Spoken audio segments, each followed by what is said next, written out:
Hello and welcome. I am Light, and this is my channel. Today we're going to do a little something different. We're going to do a little mystery in which there may or may not have been a murder.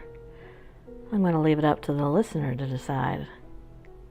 Before we get started, if you would please go ahead and click that like button, I would appreciate that. You can always go back and unclick it if you'd like, but sometimes we listen to videos and forget to like it on our way out. If you are not subscribed and you would like to be, please subscribe. And also, if you don't mind, please share my videos if you enjoy them.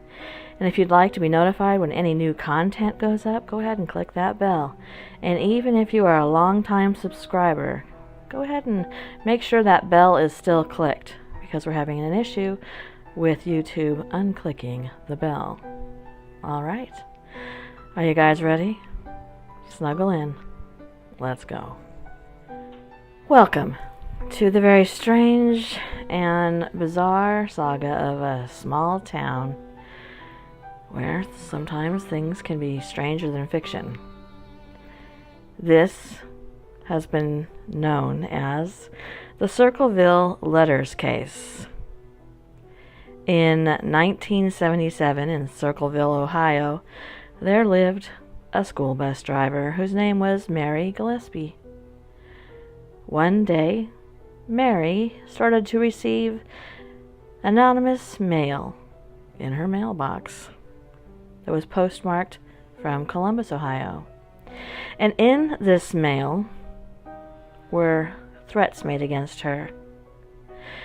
They were telling her that they knew she was having an affair with a local school superintendent, Gordon Massey, who was also married. And these angry letters were telling her that she had better come clean about this affair, or else. Mary did what any normal red-blooded American school bus driver having an affair would do, and she didn't tell anybody that she was receiving these letters. And then one day, her husband, Ron Gillespie, received his own anonymous letter threatening him and telling him that he better inform the school board about the affair.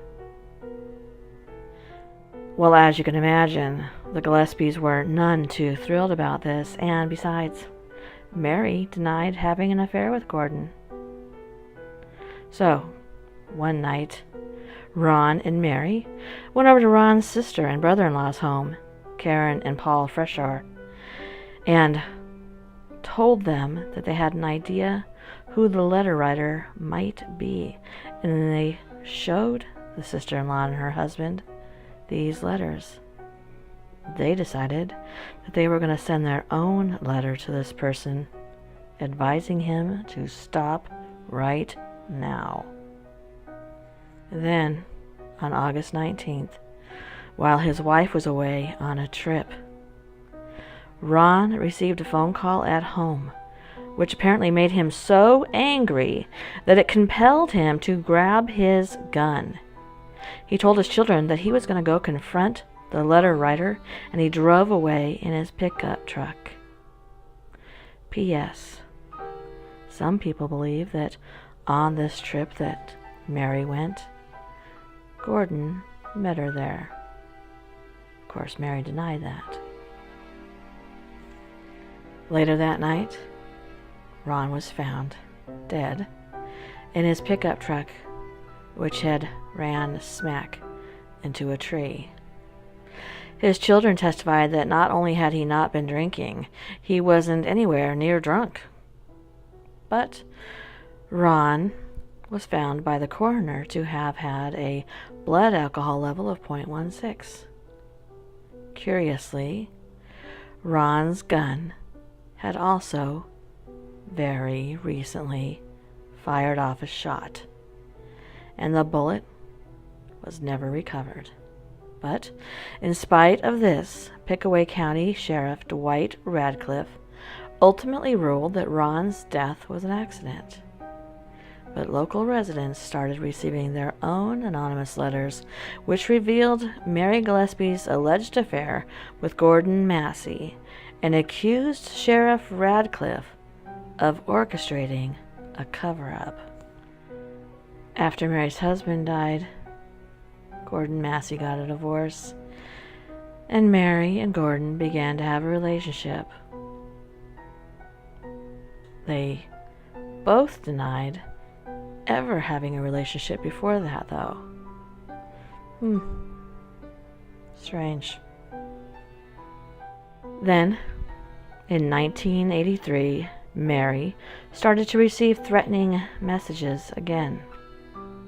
At around 3:30 p.m. on February 7th, Mary was driving her school bus along her route when she came upon a threatening sign attached to a fence post which mentioned the name of her daughter, which prompted her to pull over the school bus, get out, and grab that sign. She discovered that the sign was attached with a piece of twine and tied to a small cardboard box. Inside the cardboard box, a loaded .25 caliber pistol.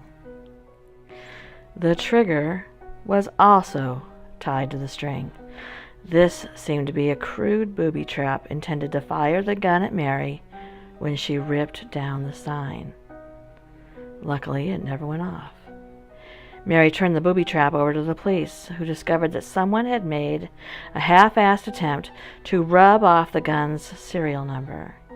However, lab tests were able to make out the numbers, and the gun was matched to Mary's former brother-in-law, Paul Fresher, who had recently divorced Ron's sister Karen. Because weird wasn't good enough, it had to go into extra weird. Now, Paul had won custody of the kids and their house, and Karen was now living in a trailer on Mary's property. When questioned by the sheriff, Paul claimed that he had kept his gun hidden in his garage, but since he never used it, he hadn't checked on it for years. He did not notice that it was missing. Sheriff Radcliffe also made Paul perform a handwriting test in which he showed him the threatening letters that Mary had received and asked Paul to copy them as closely as possible. Keep that in mind. The instructions are, copy this writing as closely as possible. Well, Radcliffe thought the handwriting was close enough and used the handwriting samples and Paul's gun as evidence to charge him with attempted murder. Paul was found guilty at trial and received a sentence of 7 to 25 years in prison. However, there was some compelling evidence to suggest that perhaps Paul was innocent.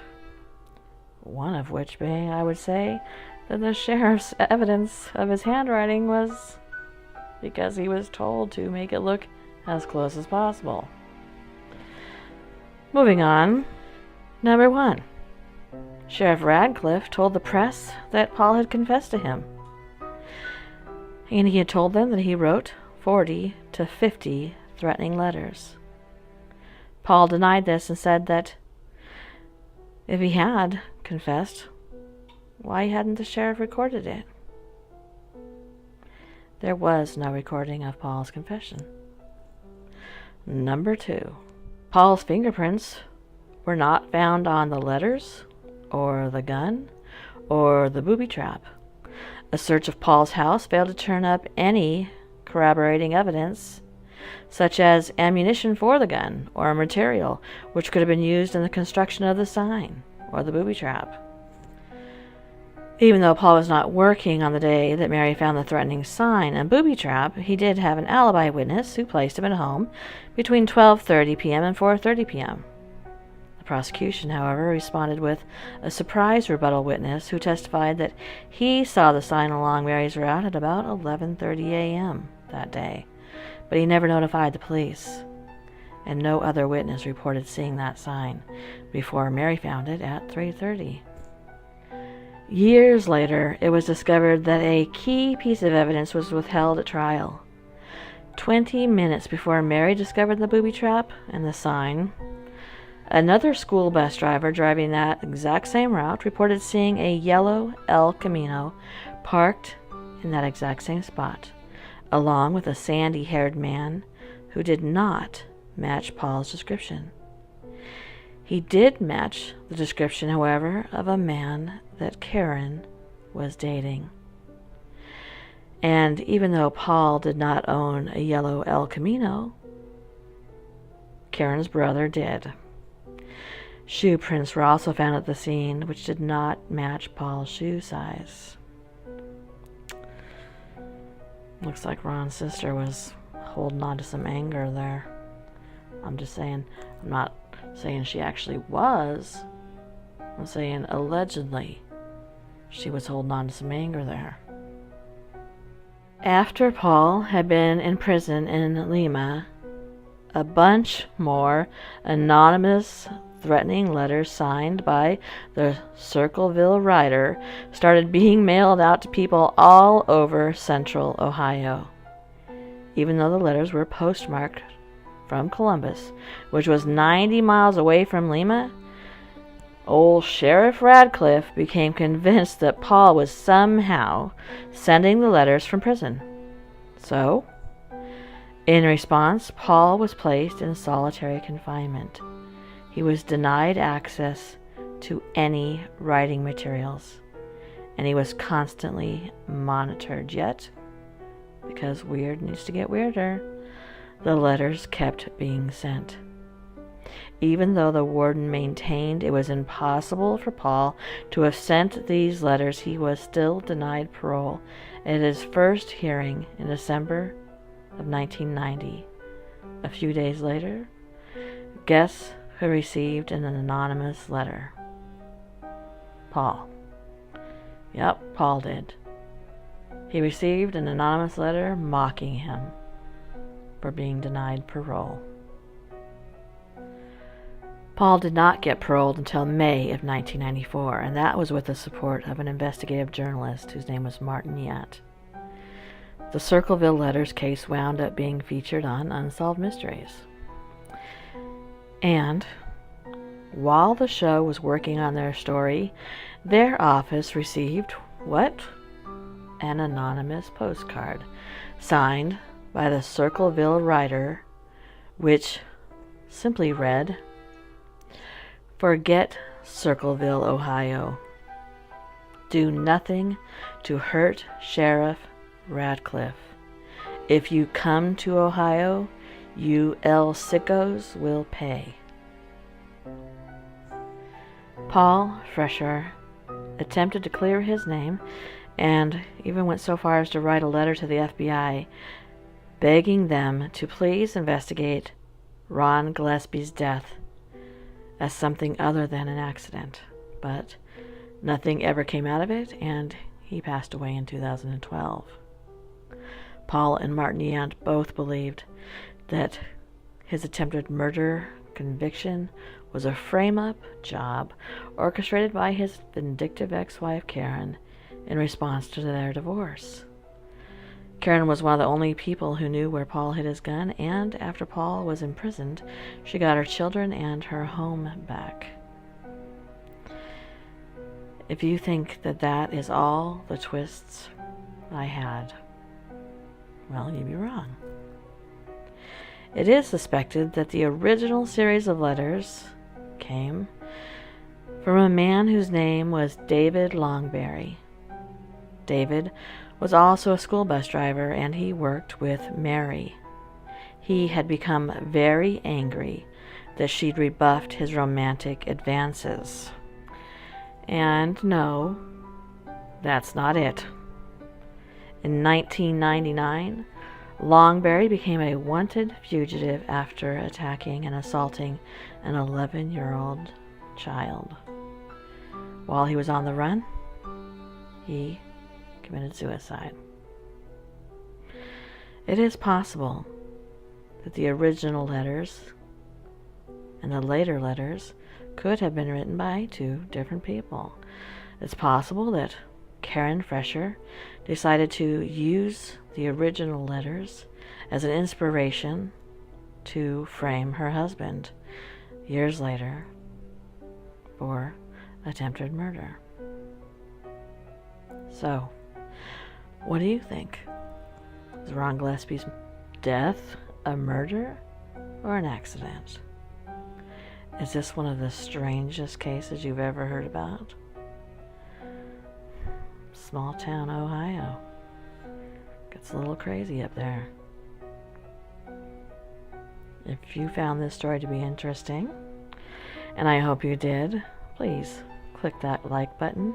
If you are not subscribed and you would like to be, go ahead and push that subscribe button. And please share my videos if you find them interesting. And if you'd like to be notified of my new content, go ahead and click that bell. And have a good night.